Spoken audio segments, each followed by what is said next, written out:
폭설이 내리고 그래서 상당히 추웠었는데요. 오늘도 추운 거는 좀 비슷한 것 같은데 저희 추운 가운데서도 이른 아침에 나오시느라고 여러분 고생하셨습니다. 이렇게 같이 뵙고 말씀을 나눌 수 있어서 감사합니다. 오늘하고 이제 다음 주는 성경의 키워드로 풀어가는 신학세계 요 내용 중에서 요거 이제 책으로 작년 2월에 이제 출판됐었는데요. 저 나름대로 고민과 묵상을 참 많이 했습니다. 3일째 하나님에 대해서 계속 묵상해 오면서 앞으로 이제 조직신학 책을 쓴다면 어떻게 쓸 거냐에 이제 고민도 좀 했었고요. 제가 번역했던 이제 밀리오리 그 책으로 이제 지금까지 계속 교재를 많이 쓰고 있고 계속 그것도 여전히 좋아서 학교에서 가르치지만 밀리오리 교수가 이제 3일째 신학에 대해서 조금 많이 이렇게 책에 넣었는데 저는 이제 그거보다 더 많이 넣어가지고 하면 좋겠다는 바람으로 해왔습니다. 그러면서 이제 일단은 이제 뼈대라도 좀 잡아보자 하는 마음으로 이제 3일째 조직신학 아웃라인 개요다 하는 제목으로 부제죠. 근데 이제 좀 너무 또 어려우면 안 되니까 그래서 이제 우리 교회 현장에 계신 분들은 우리 신학생들도 일단 성서를 중심으로 조직 신학이지만 성서를 바탕으로 이런 이제 신학적인 전개가 돼야 더 기반이 탄탄하다 이런 생각이 들어서 성경의 키워드 이렇게 하니까 조금 이제 책 제목은 부드러운 것 같고요. 그래서 성경의 키워드를 여기 목차에 1장부터 9장까지 보시면 태초, 형상, 경륜, 고난, 그 다음에 신비, 영성, 교회, 선교, 종말 이런 말들, 이런 이제 단어들을 중심으로 성경에 있는 구절에 이 단어들을 중심으로 시작하되 삼일체적인 내용과 뼈대를 갖춰서 써보자.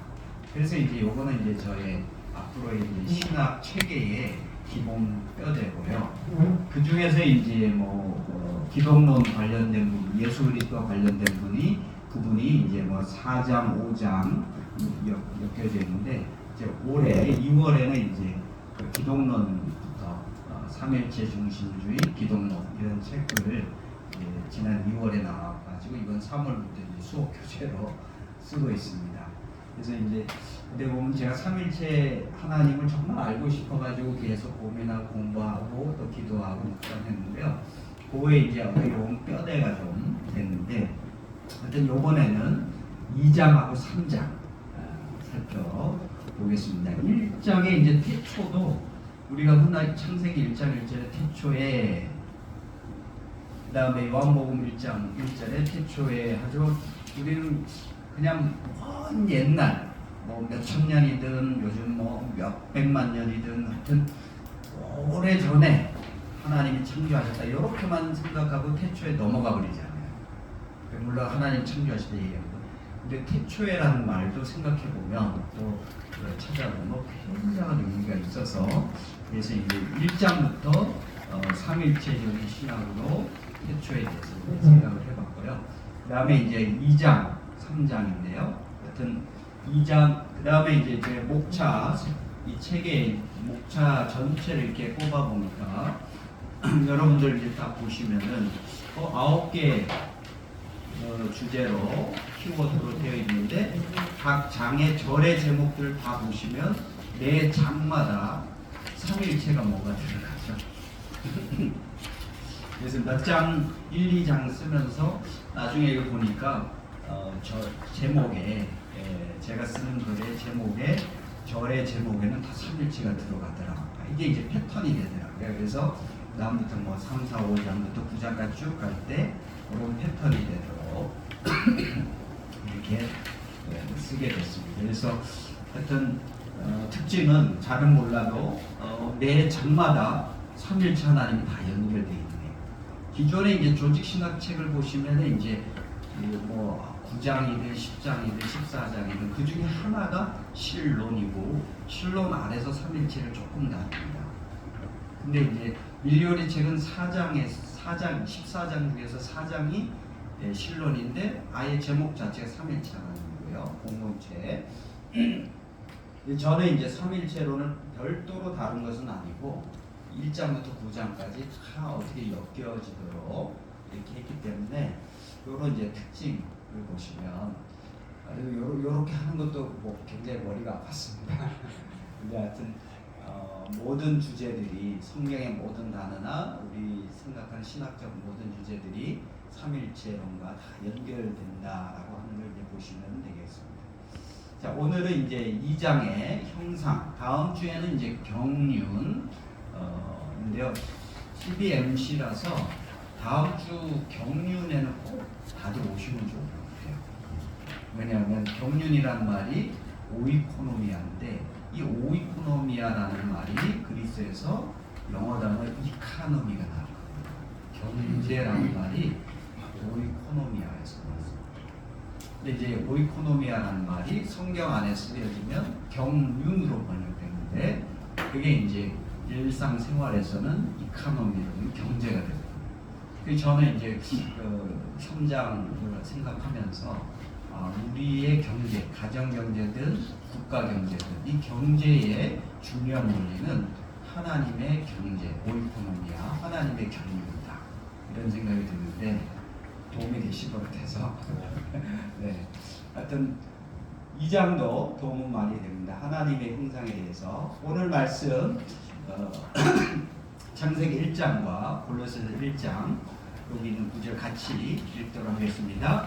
하나님이 이르시되 우리의 형상을 따라 우리의 모양대로 우리가 사람을 만들고 그들로 바다의 물고기와 하늘의 새와 가축과 온 땅과 땅에 기는 모든 것을 다스리게 하자 하시고 하나님이 자기 형상 곧 하나님의 형상대로 사람을 창조하시되 남자와 여자를 창조하시고 그는 보이지 아니하는 하나님의 형상이시요 모든 피조물보다 먼저 나신 이시니. 아멘. 예, 창세기 1장에 우리의 형상을 따라 우리의 모양대로 자기 형상 곧 하나님의 형상대로. 그래서 이제 우리가 하나님의 형상대로 지음을 받았다. 우리 인간은 하나님의 형상이다라는 말의 근거가 이제 창세기 1장에 있습니다. 자, 여기에 있는 형상과 모양을 히브리어로 이제 보시면은 일단 하나님의 형상을 우리가 보통 이마고데이 많이 하잖아요. 그게 이마고라는 말을 이마고데이는 라틴어입니다. 이마고 이미지라는 의미인데요. 이마고는 이미지. 그다음에 데이는 라틴어로 신 하나님을 뜻하는 단어가 데우스인데 라틴어 같은 경우도 그렇고 이런 경우는 단어가 자체가 이제 변화가 돼가지고 하나님의 할 때는 데우스가 데이가 되죠. 데이. 그래서 데이는 이제 하나님의라는 데우스의 소유격이 돼서 이마고 데이 하면 라틴어로 하나님의 형상. 그래서 이마고 데이 이런 얘기를 많이 이제 들으셨을 겁니다. 그 다음에 이제 구약 성경이니까 히브리어로 보시면은 이제 형상은 라틴어는 이마고지만 히브리어는 첼렘 또는 젤렘이라고 되어 있고요. 그 다음에 이제 모양이라는 말은 라틴어로 시밀리투도인데 이게 이제 히브리어는 네무트입니다. 네무트. 그래서 이제 여기 형상하고 모양이 단어가 틀리기 때문에 예전의 신학에서는 그러면 하나님이 우리 인간을 창조하실 때 형상대로 모양대로 형상을 따라 모양대로 창조하셨으니까 그러면 형상은 어떤 인간 안에 어떤 거고 모양은 어떤 거다. 하나는 영적인 거고 하나는 정신적인 거다. 뭐 이런 식으로 구별해서 해석을 사실 많이 했었습니다. 저도 이제 아마 어릴 때 목회자분들의 설교를 들었을 때 이제 그런 식으로 이제 많이 들었었는데요. 근데 이제 요즘에는 이제 신학교에서 제가 성서학 전공은 아니지만 의학 교수님의 수업을 듣고 이런 그다음에 히브리어 문법을 배우면서 들은 얘기는 히브리어에서는 중요한 특징 중에 하나가 같은 단어를 잘 반복하지 않는다.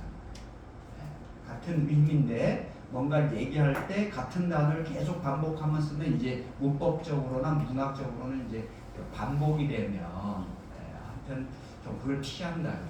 그래서 이 여기 구절을 해서 봤을 때도 요즘에 이제 성서학에서의 얘기는 이거는 형상대로 모양대로 창조한다라고 되어 있는 것은 형상이나 모양은 같은 의미인데 반복할 때 동일한 단어를 반복하는 걸 피하고자 이렇게 쓴 거니까 이제 요거 형상하고 모양은 형상은 어떤 뜻이고 모양은 어떤 뜻인가고 나누지 말고 그냥 형상과 모양은 하나의 의미를 지니는 거다.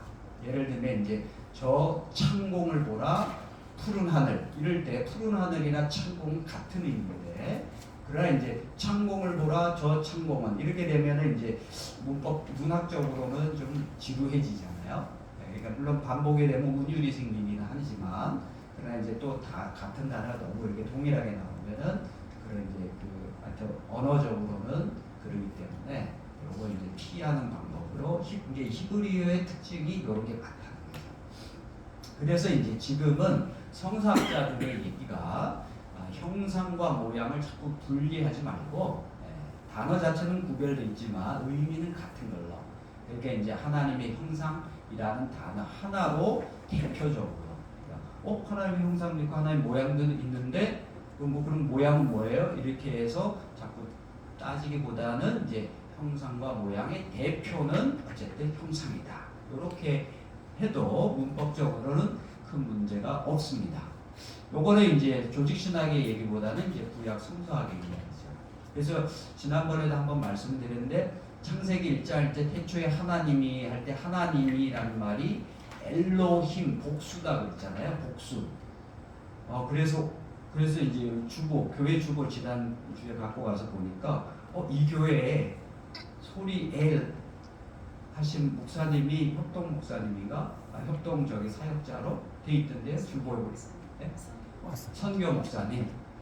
그래서 제가 중고등 시절에 하나님이시여 은혜 많이 받은 그 찬양을 부르신 분이 여러 교회에 계시다니까 이제 뵙고 싶어요. 그러니까 그분은 이제 그 그룹 이름을 소리 엘이라고 했잖아요. 엘이 하나님, 신 하나님 단수입니다. 근데 이제 창세기 1장 1절에 엘로힘은 복수형이에요. 근데 이제 단어 문법적으로 복수를 썼다 그래서 요걸 이제 삼일체의 근거다 그러면 옛날엔 그런 얘기 했지만 요즘은 이제 구약 성서학자들 히브리어 문법을 잘 아는 분들의 얘기는 이스라엘과 고대 근동 지역에서는 하나님의 이름 엘을 엘로힘 복수형으로 쓴다 해서 그게 꼭 삼일체의 증거는 아니고 이스라엘뿐만 아니라 그 지역의 문화 자체가 하나님의 이름을 복수형으로 표현함으로써 이 신은 인간보다도 탁월한 존엄하신 분이다. 이렇게 이제 문법적인 표현이다. 이렇게 이제 정리를 합니다. 그래서 이제 divine, majesty, plural, 신적 위엄의 복수형의 문법적 표현이다. 이렇게 하기 때문에 꼭 이제 그게 삼일체 증거다. 이렇게 나가죠. 근데 이제 엘로힘은 아니더라도 창세기 1장에 보면 삼일체하고 연관되어 있습니다. 어쨌든 여기도 마찬가지로 이제 형상, 모양 같은 의미다. 그러니까 대표적으로 이마고데이다 해도 됩니다. 그다음에 이제 맨 아랫줄에 보시면 신약 성경에는 이제 여기 골로새서에 보시면 예수 그리스도는 하나님의 형상이라 하는데 여기 형상은 신약 성경은 헬라어, 그리스어로 쓰여졌으니까 그리스어로 보면 이게 에이콘이 됩니다. 에이콘. 요게 이제 영어의 아이콘이 되는 거죠. 하나님의 형상할 때 하나님의 아이콘이에요. 그러니까 예수님을 보면 아이콘이에요. 아이콘 예수님을 보니까 하나님이 정확하게 누구인지 알 수 있다 해서 그래서 이게 이제 이마고 아이콘 또는 에이콘 이게 같은 단어입니다. 자 그러면 이제 하나님께서 우리가 사람을 만들자 하다고 할 때 그럼 우리는 누구냐? 우리 여기에 이제 저는 하나님이 삼일체 하나님이다라는 점이 반영됩니다. 구약 성서학자들 중에 좀 많은 분들이 이거는 우리가 하나님을 만들자, 사람을 만들자 할 때 우리를 천상의 회의다. 하나님 계신 천상에서의 회의다. 근데 이 회의의 파트너는 누구냐? 천사들이다. 이렇게 해석하는 분들도 꽤 있어요. 그러니까 하나님께서 천사들하고 의논하시면서 야, 우리가 사람을 만들자. 이렇게 되는데 이제 저는 이제 그렇게 해석은 하지 않습니다. 그리고 또 찾아보니까 구약학자들 중에서도 이거는 하나님하고 천사하고 회의라고 하기에는 격이 다르다. 그러니까 우리가 만들자 하는 거 영어로 Let's make human being 이거잖아요. Let's 하자는 것은 이제 우리 영어 문법에서는 청유형이라고 하는데 청유형은 혼자서는 안 되는 거죠. 그래서 이제 누구랑 같이 의논하고 하는데 이 의논의 파트너가 천사들이라고 보기에는 좀 뭔가 문제점은 있고 그래서 이제 요거를 삼일체 신학적으로 보면 그래서 우리가 사람을 만들고 우리의 형상대로 우리의 모양대로 할 때 이 우리는 결국 하나님은 한 분이시지만 하나님 안에 구별되어 계신 성부, 성자, 성령께서 함께 의논하시고 수의, 그래서 요게 이제 수의적 표현이라고 합니다. 수의적. 예. 그런 의미에서 이제 여기 우리는 누구냐면 삼일체 하나님이다. 그래서 이제 여기에 이제 창조의 시작 성부 하나님, 창조의 원리 성자 하나님, 창조의 효력 성령 하나님이라고 제가 언급했는데 요거는 이제 키워드 책의 1장에 보면 제가 그 얘기를 해놨습니다. 저는 우리 이제 그 장로교 신학의 뼈대를 세운 분은 종교개혁자 루터, 그 다음에 나온 분이 장 칼뱅, 칼빈이잖아요. 칼빈의 이제 장 칼뱅의 기독교 강요 1권 1장 13절에 보시면 1권 1장 13절에 보시면 칼뱅이 성부, 성자, 성령이 한 분 하나님인데 어떻게 구별되냐를 굉장히 잘 썼는데 저는 그걸 굉장히 주목했었습니다. 칼뱅의 얘기는 이거죠. 하나님께서 이 세계를 창조하시고 섭리하시고 우주를 만물을 완성해 가시는데 그러면 우리가 성부, 성자, 성령을 어떻게 구별하면 되냐라고 했을 때 칼뱅의 얘기는 하나님의 모든 사역에는 성부, 성자, 성령이 함께합니다. 근데 함께하는데 구별돼야 되니까 어떻게 구별되냐면 하나님, 성부 하나님은 모든 일의 시작이다. 비기닝. 모든 일의 시작이다. 원리 시작이다. 그 다음에 이제 하나님께서 시작하시지만 이 일을 어떻게 해가시는 원리는 성자 하나님이다. 그리고 이제 그 일을 이루어 가시는 효력, 효과, 효력 요것은 바로 성령 하나님의 역사다. 요렇게 이제 구별해 줍니다. 예를 들면 이제 창조할 때 창세기 1장에 창조할 때 성부 하나님 말씀으로 창조하신 성부 하나님만 보이는 것 같지만 요한복음 1장을 우리가 고려해서 다시 창세기를 해석해 보면 말씀으로 창조하셨으니까 여기 말씀이 있다는 거죠. 말씀은 성자 하나님. 그리고 이제 창세기 1장 하나님의 영은 수면 위에 운행하시니라 할 때 하나님의 영 성령이 함께 하시잖아요. 그러니까 창조 사역에도 성부 하나님께서 시작하시지만 말씀이신 예수 그리스도가 원리가 되시고 하나님의 영이신 성령께서 그 창조의 과정을 이루어내시는 효력과 효과로서 계십니다. 운행하다라는 말이 저는 이제 그냥 영어 단어는 이제 호버라는 말이 있어가지고 호버라는 단어 사전을 찾아보면은 헬리콥터가 저 위에서 빙글빙글 도는 걸 호버라고 합니다. 그러면 창조할 때 성령은 이제 헬리콥터 위에서 저 위에서 이렇게 지켜보시는 느낌인데요. 근데 요 단어의 의미를 어떤 분은 더 정확하게 저한테 느끼게 해주셨는데 그건 뭐냐면 운행하다라는 말의 히브리의 의미는 더 깊은 의미는 암탉이 병아리를 부화시키기 위해서 알을 품고 있는 거죠. 그게 운행하다라는 히브리의 의미다. 요걸 얘기했는데 굉장히 와닿았습니다. 그 얘기는 뭐냐면 창세기에서 성부 하나님께서 창조하실 때 그냥 하나님께서 빛이 있으면 좋겠다. 빛이 있으라. 그냥 뭐 버튼 하나 딱 누르고 그렇게 해서 말해서 딱 뭐가 기계적으로 생겼다 이런 의미보다는 하나님께서 창조하실 때 성부성자에서 함께 의논하시고 논의하시면서 빛이 있으라 할 때 원리, 말씀의 원리로 있으라 하셨지만 그 과정은 성령께서 이 세계 만들어진 이 세계를 품고 계시면서 이렇게 창조해 나가시는 그런 모습을 이제 느낄 때 굉장히 창조의 이미지가 하나님하고 긴밀하게 또 하나님의 따스한 그 관심과 사랑, 돌봄이 있으니까 이 창조 세계가 만들어지는 거다.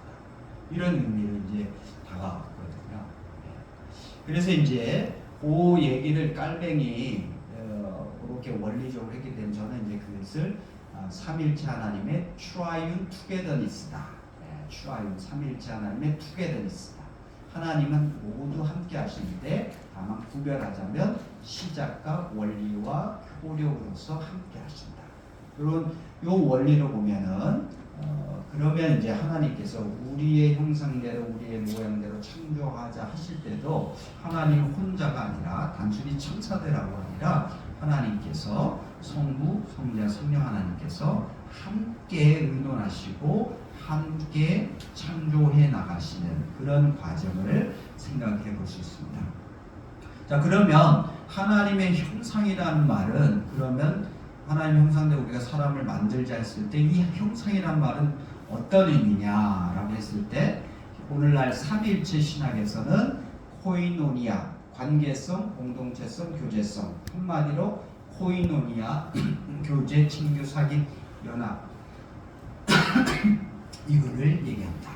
근데 이제 이전에는 저도 어떤 설교를 많이 들었냐면은 하나님의 형상대로 우리 인간을 창조하셨다. 인간은 고귀하다라고 얘기하시면서 많이 들었던 얘기 중에는 다른 동물들하고 사람의 차이가 뭡니까? 이성이 있죠.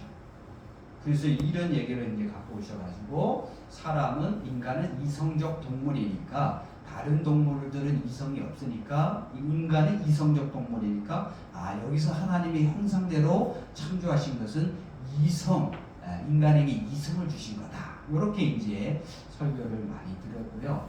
요게 이제 틀린 건 아닌데 이제 생각해 보면 인간과 다른 동물의 차이는 이성이 있고 없느냐의 차이이긴 한데 근데 인간을 이성적 동물로만 보면 너무 이성 중심적으로만 인간을 이해한 거죠.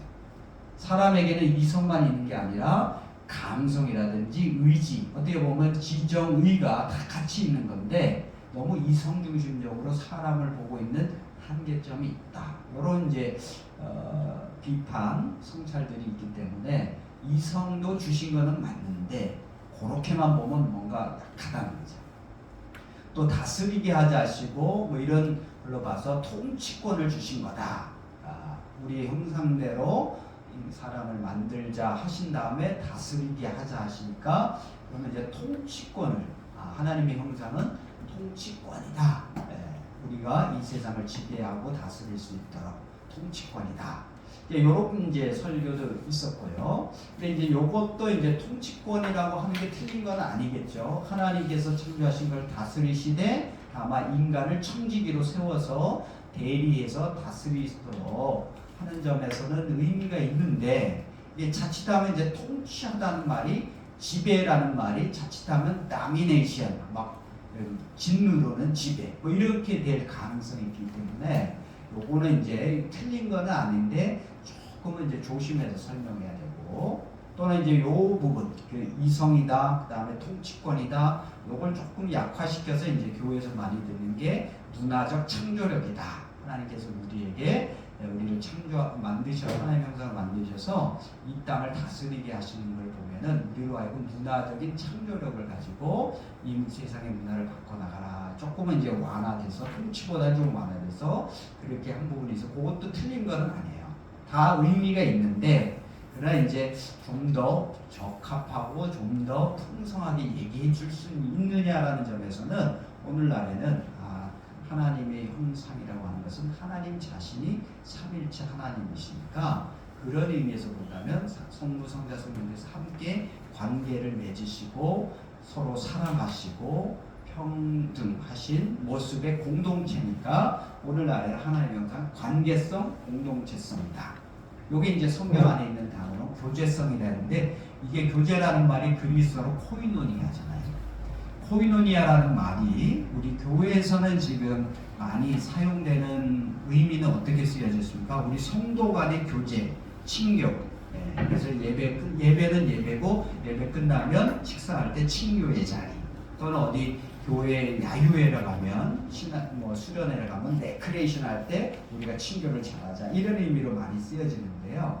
저는 이것도 맞지만 더 중요한 의미는 그 교회에서 말하는 교제의 더 중요한 의미는 일단 성부, 성자, 성령께서 함께 교제하시는 이게 코이노니아예요.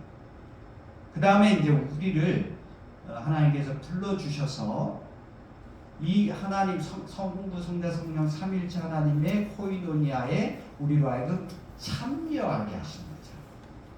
그렇다고 우리가 하나님이 되는 건 아니고요. 하나님의 공동체의 교제의 코이노니아에 우리로 하여금 참여하게 해요. 그러니까 이제 예배도 왜 중요하냐면요. 예배를 통해서 하나님의 임재를 경험하잖아요. 이 예배를 통해서 우리가 하나님의 그 공동체 안에 이 하나님의 임재를 경험하면서 참여하는 거죠. 그 중에 이제 세례와 성만찬도 굉장히 중요한데요. 세례는 믿고 고백하고 세례 받으면서 예수님과 합하는 자가 되잖아요. 그리고 이제 연합하는 자가 되잖아요. 성경에는 합하, 세례를 통하여 예수와 합하는 자고, 성만찬은 예수님의 몸과 피를 먹고 마시지만 그걸로 단순히 기념하는 게 아니라 성만찬을 통해서 우리가 성부, 성자, 성령의 하나의 교제에 참여하는 거죠. 그래서 성만찬을 유카리스트, 감사라는 단어를 쓰지만 홀리, 거룩한 커뮤니온이라는 말을 쓰는데요. 성찬을 커뮤니온이 함께, 유니온, 하나가 됩니다.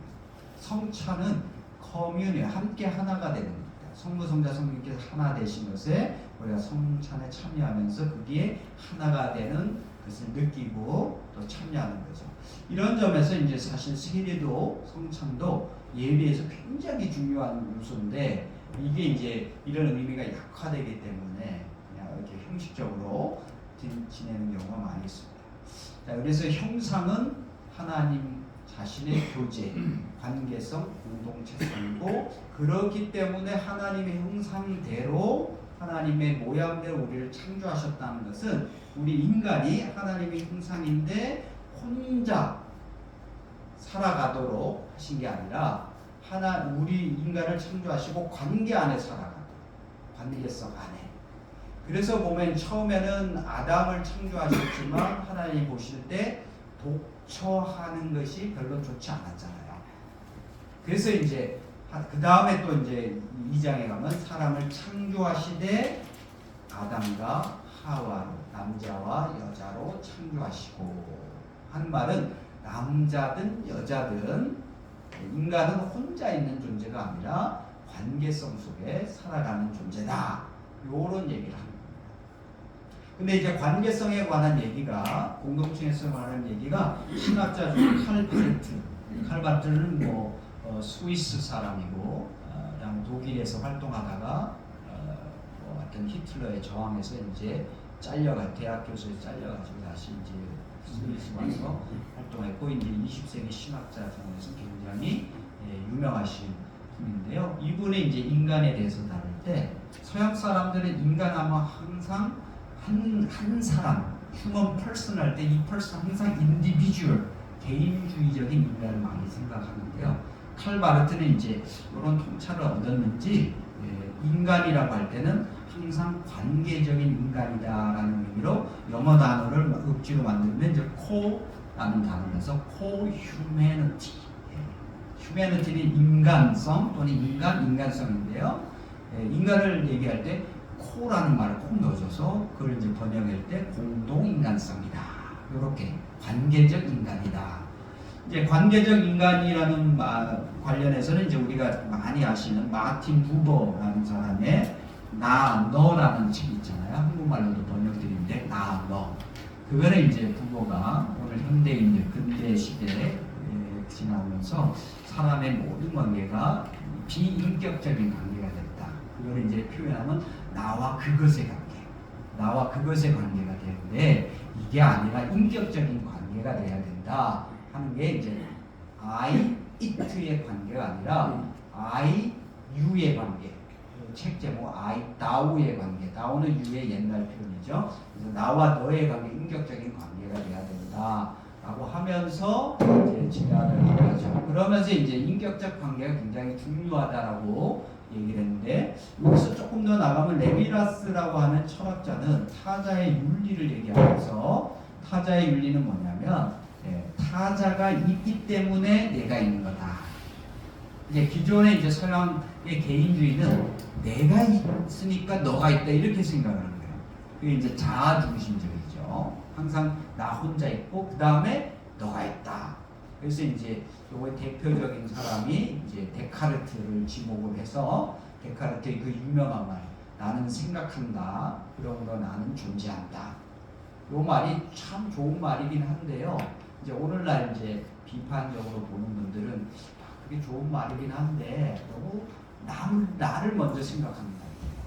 나는 생각한다. 그러니까 나는 존재한다. 나의 존재를 얘기하잖아요. 그런 다음에 이분의 책에 읽어보면은 내 존재를 먼저 얘기한 다음에 세상의 존재를 얘기하고 그 다음에 또 세상의 존재를 얘기해주는 신의 존재를 얘기해요. 그러니까 이제 데카르트가 참 좋은 철학자이면서도 뭐 거의 근대 시대를 대표하는 사람이 됐는데 이 근대 시대 문제점을 가장 집약적으로 보여주는 말이 바로 그거다. 아니 하나님이 있고 세상이 있고 그리고 내가 있다 이렇게 생각을 해야 되는데 이 데카르트는 근대 시대의 패러다임에 맞춰서 내가 먼저 있는 거예요. 그 다음에 세상을 얘기하고 그 다음에 하나님을 얘기하니까 항상 나 중심적인 게 돼버렸다 해가지고 이제 그거에 이제 가장 반대되는 사람이 이제 레비나스. 그래서 레비나스는 오히려 이런 얘기했습니다. 타자가 있기에 여기서 타자는 나와 다른 남이거나 다른 거죠. 타자가 있기에 내가 있는 거다. 요 말인데 영어로 보면 굉장히 심플합니다. I am. 여기서 am은 존재하다. 나는 존재한다. Because you are. 너가 존재하기 때문에 내가 존재한다. 요 사유, 요 표현에는 나보다 너가 먼저 돼 있는 거죠. 그래서 요게 이제 오늘날의 이제 서양 학자들은 자기들이 너무 개인주의였기 때문에 요걸 이제 비판 반성하면서 관계 공동체성을 얘기해 주려고 하는 신학자와 철학자들이 나오고 있는데 저는 삼위일체 신학이 오히려 이런 걸 가장 잘 얘기해 준다 이렇게 생각합니다. 여기 이 표현 I am because you are 이 표현은 영어 심플하지만 좋잖아요. 혹시 데이트 하신 분들은 이거 활용하시면 얼마나 좋습니까? 너가 있으므로 내가 있는 거다. 감동이 오겠죠? 여기 CBMC도 어떻게 보면 이제 내가 있어서 있는 게 아니라 여러분이 계셔서 내가 있는 거다. 이렇게 이제 가정도 우리가 은연중에 돈 많이 버는 사람이 요즘 아버지 꼭 아버지만이 아니라 돈 많이 버는 사람 목소리가 크잖아요. 근데 이제 그런 식의 태도는 삼일체적으로 잘못됐어요. 돈 많이 번다고 내가 대빵이고 우리 가정 마음대로 내 마음대로 해 이렇게 돼버리면 이게 잘못돼요. 오히려 자녀가 있으므로 부모가 있는 거고 자녀가 있기 때문에 부모가 아버지 또 어머니는 직장에 가서 오늘도 사표 내려고 하는데 안 내잖아요. 못 내잖아요. 그렇지만 집에 오면 아이들 때문에 힘을 얻고 또 내일 살아가는 힘이 그러니까 돈 많이 번다고 목소리가 크면은 이건 겉으로만 보는 건데 아이가 있기 때문에 자녀를 위해서 내가 좀 더 인내하지 참 이제 힘이 생기는 거잖아요.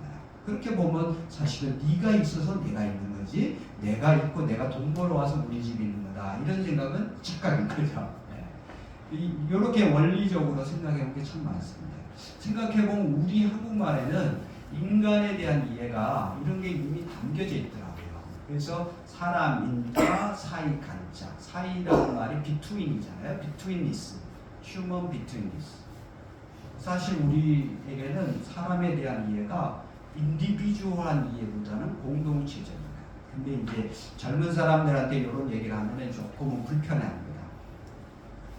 한국 사회는 너무 엮여 있지 않나요? 이게 젊은 사람은 엮여 있으면 제일 불편하죠. 왜냐하면 그 그룹에 들어가면 제일 어린 사람이 막내 역할을 해야 되니까.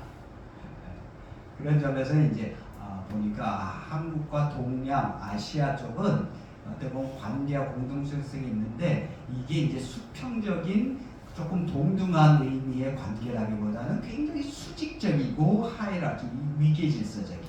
그러니까 이제 한국적인 상황에서는 관계와 공정성을 얘기해줘도 아름다운 관계성, 조금 더 수평적인 관계성, 요걸 얘기해주면 젊은 사람들에게는 좋은데, 저는 그게 이제 그런 특징이 있습니다. 서양은 너무 혼자 하다 보니까 요걸 이제 해주려고 하니까 철학자들, 신학자들 얘기가 있고, 그런 얘기를 가장 잘해줄 수 있는 게 이제 삼일체. 아우구스티누스, 어거스틴은 삼일체 하나님께서 인간의 하나님 형상대로 우리 인간을 만드셨다면 우리 인간 안에 뭔가 그 흔적이 있다고 생각하는 거예요. 그게 이제 그런 생각을 했었는데요. 그런 걸 이제 생각하다 보니까 두 가지 점에 첫 번째는 사랑하는 걸 잘 보니까 사람은 혼자가 되는 게 아니잖아요. 사랑하는 사람이 있으면 사랑받는 사람이 있다. 근데 사랑받는 사람하고 사랑하는 사람 두 사람만 있으면 이 사람이 오래가기 힘듭니다. 왜 그러냐면은 사랑을 주는 사람은 주기만 하잖아요. 받는 사람은 받기만 하잖아요. 그러면 그 관계가 우정이든 사랑이든 지속되기가 쉽지 않습니다. 왜 그런지 아세요? 사랑을 주는 사람은 몇 번 사랑하고 선물 주다가 아무것도 없으면은 마음에 어떤 마음이 생깁니까? 왜 나만 사랑해야 돼? 왜 나만 줘야 돼? 이런 생각이죠. 그렇기 때문에 이제 이런 이치가 세상에서도 친구, 우정의 관계도 사람의 관계도 사실은 사랑을 주고 받는 관계 또는 하여튼 항상 이꼴하면 안 되겠지만 그래도 너무 일방적으로 주는 관계가 되면 이 관계가 지속되는 줄 알아요. 이런 원리들이 있거든요. 그래서 이제 이런 원리들을 가지고 묵상해 보니까 참 사랑은 사랑하는 자와 사랑받는 자 있지만 둘만 있으면 이게 오래 못 간다. 그렇다면 뭐가 있어야 되냐면 사랑하는 자와 사랑받는 자를 이어주는 사랑 있어야 된다. 그래야 이제 사랑을 주는 사람들도 또 사랑을 이익을 매개로 받을 수 있고 서로 쌍방간에 사랑이 된다. 이런 얘기를 합니다. 그래서 진정한 사랑이 이루어지는 인간 사회 안에서 진정히 사랑이 이루어지는 최소 단위는 하나도 아니고 둘이 아니고 세 개다. 이렇게 해서 이거야말로 하나님께서 삼일체 하나님께서 하나님 형상대로 인간과 사회를 창조하신 그 흔적이다. 이런 이제 묵상을 한 겁니다. 그게 한 가지 묵상이고요. 또 하나 이제 그 밑에는 더 유명한데, 그거 이제 밑에는 이제 심리학적 유비라고 하는데요. 이제 어거스틴 때는 이제 인간의 심리라는 단어는 없었어요. 그러나 인간의 마음을 마인드, 정신, 마음을 뭘로 보냐면 그게 영혼이라고 생각하죠. 영혼이 프시케잖아요. 그리스어로 인간의 영혼을 보니까 그때 이제 영혼은 하나님과의 관계이기도 하지만 그 당시 고대 사람들에게는 인간의 영혼으로 우리가 생각하고 뭐 이해하고 이러니까 그걸 잘 보니까 인간에게는 뭔가를 어떤 사물이 있으면 이걸 이해하는 능력이 있단 말이에요. 인간의 정신 안에 understanding, 이해를 하면 이해했던 게 어떻게 되죠? 기억으로 들어가잖아요. 기억하게 되죠. 근데 이해한 거하고 기억하는 내용이 틀리면 큰 문제가 생기는 거죠. 벌써 이제 정신적인 문제가 오는 거죠. 그러니까 이해하는 거하고 기억하는 거는 일치해야 돼요. 물론 이제 생생하게 기억하냐, 어렴풋하게 기억하냐 이런 차이는 있겠지만 어쨌든 일치해야 됩니다. 그 다음에 이제 또 뭐냐면은 우리가 이해하고 기억하지만 또 이해한 거에 대해서 저건 저렇구나 하면은 우리의 의지가 사랑하게 됩니다. 근데 우리가 이해하지 못하면 사랑이 잘 안 되고 이해해야 우리가 사랑하게 되는 거죠.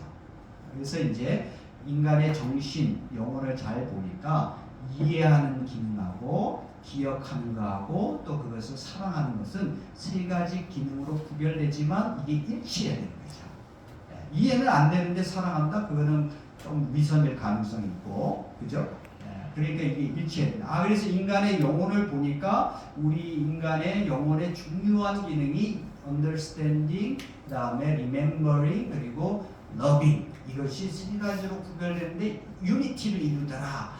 이거에 삼일체 하나님이 형상으로 만드신 흔적이다 해서 이제 삼일체 하나님의 흔적, 베스티디움 트리니타스, 이게 이제 라틴어로 흔적이고요. 그 다음에 이제 프시케를 가지고 하나님의 흔적, 삼일체 하나님의 형상의 흔적을 얘기했기 때문에 요걸 이제 프시케 단어를 이제 영어 단어로 바꾸니까 사이키가 되고 사이콜로지컬이 되죠. 그래서 이제 통상적으로 번역해서 쓰기는 심리학적 유비다 하는데, 심리학은 이제 18세기, 19세기 이후에 발전을 했기 때문에 이렇게 번역하는 게 약간 어폐는 있지만 지금 신학 안에서 그냥 통상적으로 psychological 번역이다 이렇게 얘기를 하고 있습니다. 어쨌든 아우구스티누스는 하나님이 우리 하나님 형상대로 인간을 창조했다면 이 두 가지 모습의 흔적이 있지 않겠느냐 이런 생각을 해서 첫 번째든 두 번째든 나름의 좋은 의미를 두고 있습니다.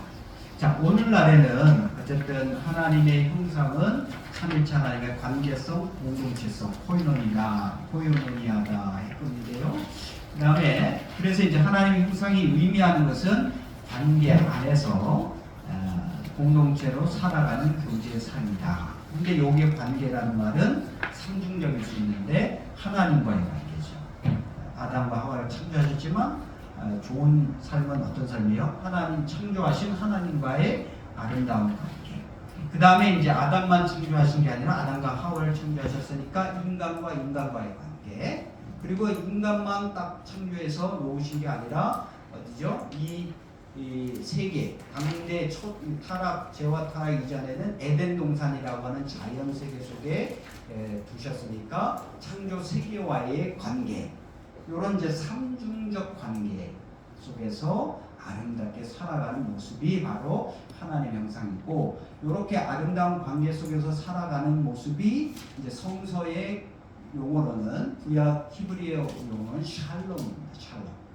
샬롬이란 말은 이제 그냥 인사할 때도 샬롬 하면은 헬로우도 되고 평화, 피스 이런 의미도 되고요. 또는 이제 전쟁과 평화할 때 평화의 의미도 되는데, 이거의 샬롬의 가장 근본적인 의미는 하나님과의 관계, 동료 인간과의 관계, 에덴 동산 자연 세계의 관계가 모두 삼중적인 관계가 아름답게 잡혀 있는 그런 상태가 이제 성경에서 말하는 샬롬, 평안이 있는 삶이고, 그 안에서는 모든 관계가 아름답게 맺혀지고, 관계가 아름답게 맺혀진다는 것은 또 다른 말로는 성경에서 말하는 공의와 정의가 또 잘 잡혀지는 거예요. 공의, 하나님과의 관계죠. 정의는 또 세상 속에서의 관계, 그래서 법을 해석하고 재판할 때 왜곡되지 않고 편벽되지 않고 그런 관계가 깨진 거죠. 그런 점에서 이제 성경, 특히 구약성경에서 말하는 샬롬의 비전이 바로 하나님의 형상의 관계성이 다 아름답게 움직이고 잡혀 있는 상태다. 그렇지만 늘 이제 우리는 이제 이렇게 생각하죠. 하나님의 형상대로 우리가 인간이 창조돼서 우리 하나님의 형상이 얼마나 고귀하고 존귀합니까?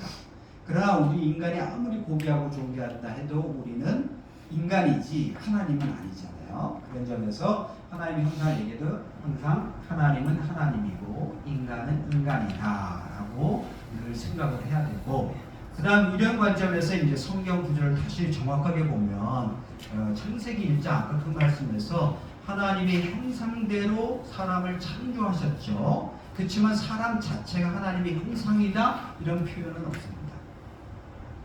하나님의 형상 자체는 누구냐라는 표현은 신약에 와서 고린도후서 4장 4절에 그리스도는 하나님의 형상이고, 골로새서 1장 15절에 예수 그리스도는 보이지 않는 하나님의 형상이다. 하나님의 형상 자체는 예수 그리스도, 우리에게 보여지는 형상은 예수 그리스도고요. 우리 인간은 하나님의 형상대로 창조됐지만 하나님의 형상인 게 아니라 하나님의 형상대로 창조됐으니까, 그런 점에서 여기에 이제 하나님은 하나님이고 인간은 인간이다라는 구별, 그리고 이제 참된 형상을 보려면 예수 그리스도를 제대로 주목해서 봐야 된다. 이렇게 하나님과 인간의 차이, 질적인 차이는 있습니다. 그렇지만 또 베드로 후서 1장 4절에 아주 멋진 표현인데요. 우리 인간은 신성한 성품에 참여하는 자라는 데인데 신성한 성품이 바로 어떻게 보면 신성이죠. 하나님 대신이죠. 근데 여기에 참여하는 자라는 말이 해석을 잘해야 되겠는데 제가 그리스 원어로 보니까 참여하는 자라는 말이 코이노노스예요. 코이노노스니까 우리가 짐작돼 있어. 아, 코이노니아 하는 자 이렇게 되는 거예요. 그러니까 저희는 이제 하나님 형상은 아니고 하나님의 형상대로 지음을 받았지만 하나님은 하나님은 인간은 인간이지만 그러나 우리 인간은 하나님은 될 수 없죠. 그렇지만 하나님의 형상, 하나님의 신성한 성품, 하나님의 신성에 코이노니아에 참여할 수 있는 자는 되는 거예요. 하나님 불러주시고 예수님을 믿고 성령의 역사에 의해서 그런 점에서 우리는 신성한 성품에 참여하는 자로서 하나님의 관계성, 공동체성, 교제, 코이노니아에 참여하는 자가 되는 거다. 그렇다면 우리는 어떤 삶을 살아야 되느냐? 하나님의 코이노니아에 참여하는 아름다운 관계성, 공동체성의 삶을 우리 믿음 안에서 살아내도록. 이것은요, 개인의 신앙생활에서도 그렇지만 우리가 교회 안에서도 아름다운 하나님의 공동체성이 드러날 수 있도록, 또 신앙의 가정 안에서도 아버지, 어머니, 자녀가 다 구별되어 있지만 단순히 돈 많이 버는 사람이 목소리가 크고 내 뜻대로 되라 이런 게 아니라 아버지, 어머니, 자녀가 어떻게 보면 아름다운 코이노니아를 이루고 또 하나님의 코이노니아를 닮아가는 그런 가정이 돼야 되고, 다음에 우리의 학교도 제가 학교에 있으니까 늘 조심하는데요. 교수라고 해서 학생을 막 무시하고 이러면 되는 게 아니라 제 얘기는 좋은 학생이 좋은 교수를 만들더라. 날카롭고 어려운 질문을 하는 학생이 많을수록 교수가 연구실에 가서 공부를 하게 되지. 학생들이 그냥 질문도 안 하고 오면 교수도 공부 안 하고 와서 대충 가르친다. 그러니까 좋은 교수는 그냥 만들어지는 게 아니라 학생들이 교수를 좋게 만든다. 이렇게 보면 교수로서 가르치는 것도 학생들하고는 굉장히 대등하면서도 함께 나누고 토론하는 거죠. 그렇게 이제 적용을 많이 하려고 하고요. 직장에서도 마찬가지고 사회 어느 그룹에서도 어쨌든 뭐 세상에서는 완전히 뭐 직책 다 떼고 평등하자 이건 안 되겠지만 직책은 각각의 직무의 구별이고 그 직무를 섬기되 모든 분들이 아름다운 코이노니아를 이룰 수 있도록 해주는 것이 하나님께서 원하시는 우리의 삶이 아닌가 이런 생각을 하게 됩니다. 그 다음에 이제 하나만 더 추가로 말씀드리면 이제 로마서 8장 29절에 보면 우리를 미리 아시고 그 다음에 예정하시고 이런 말이 있는데 여기 이제 예정론, 예정, 그 다음에 소명, 칭의, 영원한 구원의 서정하고 관련이 있다 보니까 저는 이제 그 중에 있어요. 우리를 정하시고 할 때 그게 예정이잖아요. 예정으로 나오면 이제 되게 많은 질문이 뭘 하냐면 아니 하나님께서 우리를 예정하셨다면 난 가만히 있어도 되겠네요. 교회 안 나가도 나를 천국으로 예정하셨다면 그냥 언젠간 천국 가는 거 아닌가요? 뭐 이런 식으로 이제 얘기하고 또 어떤 사람은 하나님이 저 사람은 어쨌든 지옥으로 예정하셨다면 우리가 나가서 뭐하고 전도하고 설교합니까? 이런 이제 분들이 있어서 그게 이제 깔뱅이 말한 예정론의 본래 의미는 아닌데 예정론의 취지가 약간 퇴색이 되는 그런 질문들이 나옵니다. 그런 점에서 이제 그런 질문들이 많으니까 저는 이제 이 구절을 보면서 하나님의 형상, 그 아들의 형상 이 단어가 있어서 주목이 됐어요. 그래서 이제 어떻게 보면 우리를 예정하신 것은 목적이 있다. 그 목적은 뭐냐면 그 아들의 형상, 예수 그리스도의 형상을 본받기 위하여 미리 정하셨으니 예정하셨으니. 영어 성경으로 보면요 이게 문법적으로 분명합니다. 우리를 예정했다라는 말이 그냥 있는 게 아니라 예정하신 목적이 있어요.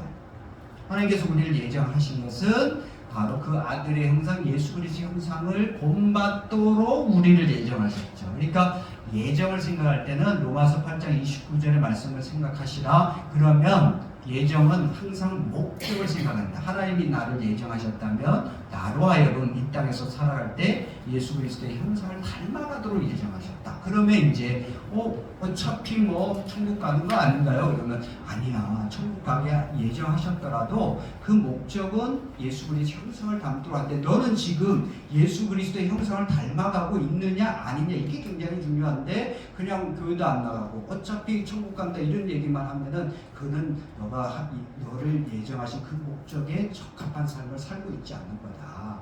요렇게 이제 저는 얘기를 하면 예정론과 형상에 대한 삼위일체적 형상하고 예정론을 잘 엮어서 연결해서 설명하면 그 예정론에 대한 이제 잘못된 오해에 대해서 나온 질문들을 답해 줄 수 있지 않을까 이런 생각이 들어서 이 부분을 추가했습니다.